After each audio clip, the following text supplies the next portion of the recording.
Here's a look at the AL wildcard standings. Red Sox suddenly on the outside looking in, sitting a game behind the Royals for the third and final playoff spot. And that's where we're going to get into the deep dive today. Bring in Boston Globe's Dan Shaughnesy to join myself, Phil Perry. And we also have a question right off the top here. What's your panic level right now after the Red Sox got swept by the Dodgers in Los Angeles? I'll say this. There were things about this series this weekend, Dan, that you probably didn't like some of the mistakes on the base paths, some errors in the field that kind of hurt them and cost them, and obviously the bullpen not coming through the way that it had been coming through. But where do you stand after the 3 games that we saw in Los Angeles? 3 games out of 162. I mean, we kind of know what they are at this point, I think. They're 8 games over, which is a bloody miracle in my view, given what we thought coming out of spring training. And I think they've got a lot of guys overachieving, a lot of guys having career years. Guys picked up on the dumpster dive, doing great things for them. Some of the pitchers might be hitting their innings ceiling pretty soon. You might be seeing that with Crawford, hopefully not Houck. Bayo's getting up there. They're not used to this kind of workload, so you got that going on. But, hey, they're going to play the Rockies the next 3. Should be 2 or 3 wins easily there. This is a little bit of a rough patch. That's the only break they get because they follow that up with the Yankees and Mariners. But I mean, they handled the Yankees and Phillies, 4 out of 6 in Fenway, 6 weeks ago. They're 31-20 a little, since the late May. That's pretty good. So we'll see where it goes from here. Yeah, I'm not panicked here. Some of the things you mentioned, some of the mishaps in this past series, I don't look at as, what we would expect moving forward from this team. I view them as more exceptions. I mean, they have been so good, and if not so good in your mind, then certainly above and beyond expectations for everyone, that this is who they are. I completely agree with Dan. The one thing I am panicked about potentially, though, Giles, is that management for the Red Sox does not view the 98 or whatever it is game sample size that we've seen and view that as truly who this team is. They view it as an opportunity now. If they lose a series like this one or a couple series from now, they drop another.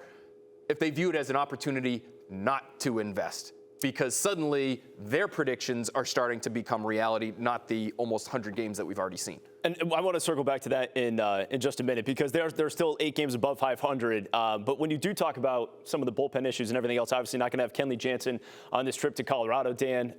As the Red Sox closer obviously does have some health-related issues that preventing him from playing in Denver. I said too many times stuff happened with me over there. I'm trying to avoid that right now and try to get into the postseason. I don't think that it's a great time to go there and mess things up. Again, it's he's dealt with the heart condition atrial fibrillation. So that's the issue there. But I guess now you look at it, and the bullpen's already beat up. You got a couple of your other setup men, Chris Martin, Slayton, those guys on the injured list.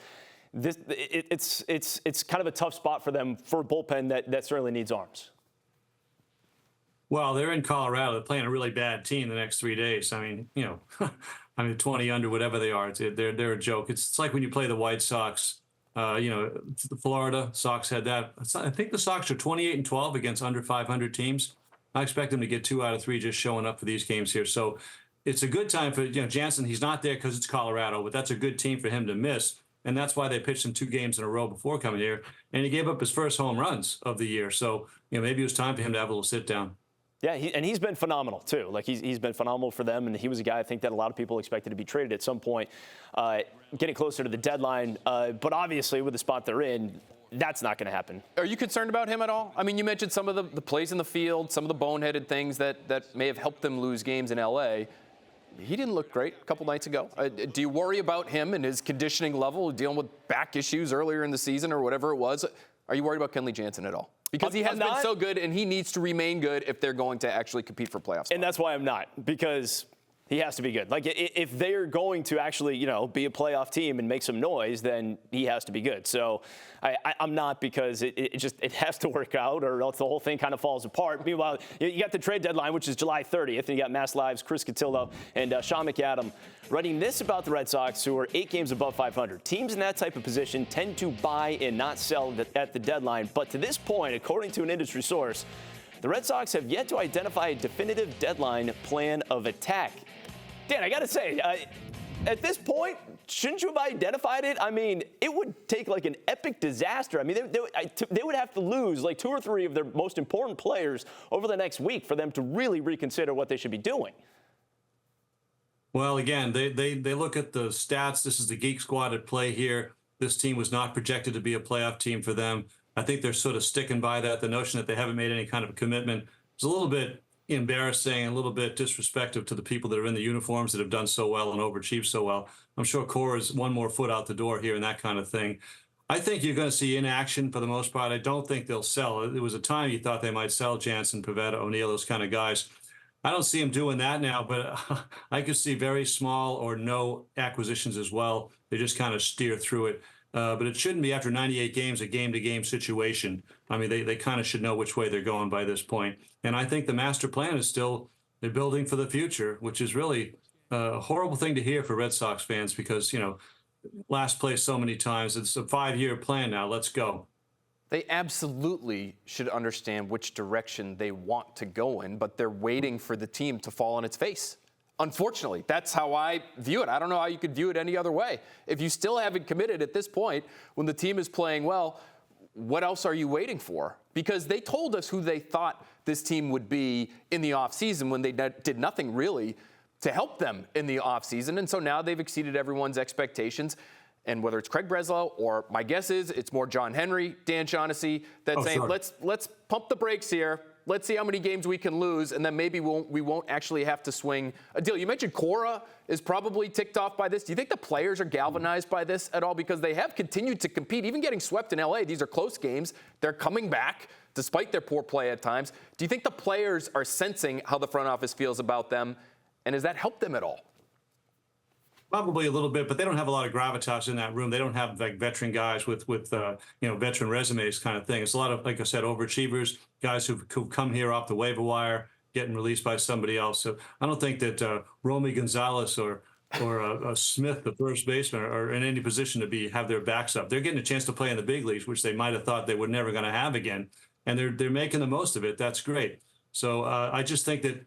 You're right when you say this is coming from above. This is an ownership call. It's about money at this point. For whatever reason, they're in the money business right now, and that should be unacceptable for Sox fans, in my view. So when you say money, because there's like $18 million before you hit that salary cap threshold. So yeah, I don't understand why, even if you're adding someone that you're paying like $8 million the rest of the season, why that should really prohibit them from making a trade. Why would that amount of money really be what stands in the way according to ownership? When's the last time they picked up any salary with this crew? I mean, it's Giolito who blew up on them in spring training. And in my memory, that's it. And they feel like they got burned on Yoshida, who's been a soft player for them. They did spend money on him. But basically, they're going about their business. This is the Tampa Bay way, which we've been looking at for 5 years now. And it works well for Tampa. They draft and develop more pitching than the Sox do. So we'll see where this leads these guys. Look, can I ask also, where's Theo Epstein fit in all this? With him coming back and where does he fit in all of it? No, that's a very ceremonial thing. I think Theo's, he's a smart guy.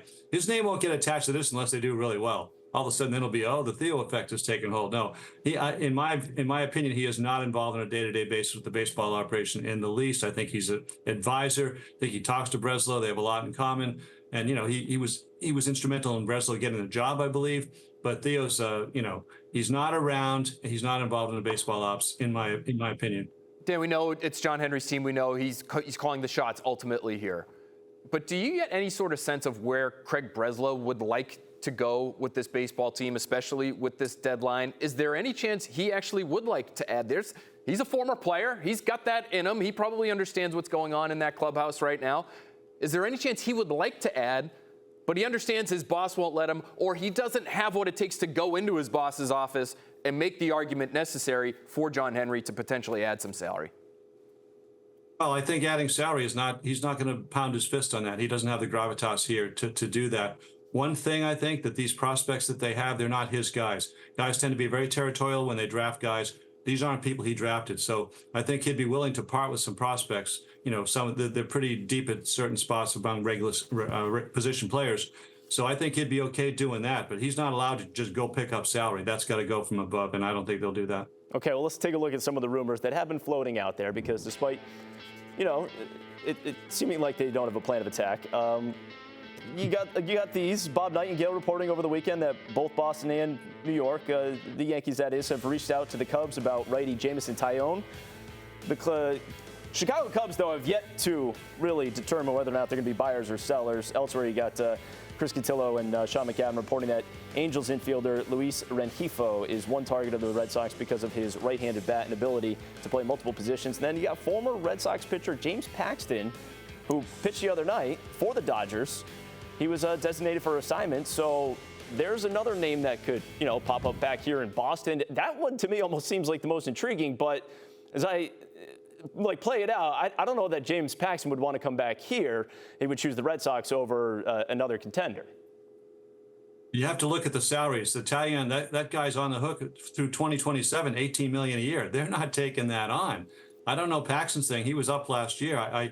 They're familiar with him, obviously. I don't know how much money he's got coming to him. That would be a deal breaker for the Red Sox with this team. They're not going to take on salary for those kinds of guys. How does Costas' recovery, Dan, figure into this, if at all? It feels like I see him in front of a camera and he's doing all sorts of interviews and he's on TikTok and he seems like he's in a good place mentally, but I don't see him on the field actually playing baseball. Should we see that soon? And does that factor into what they might or might not do at the deadline here?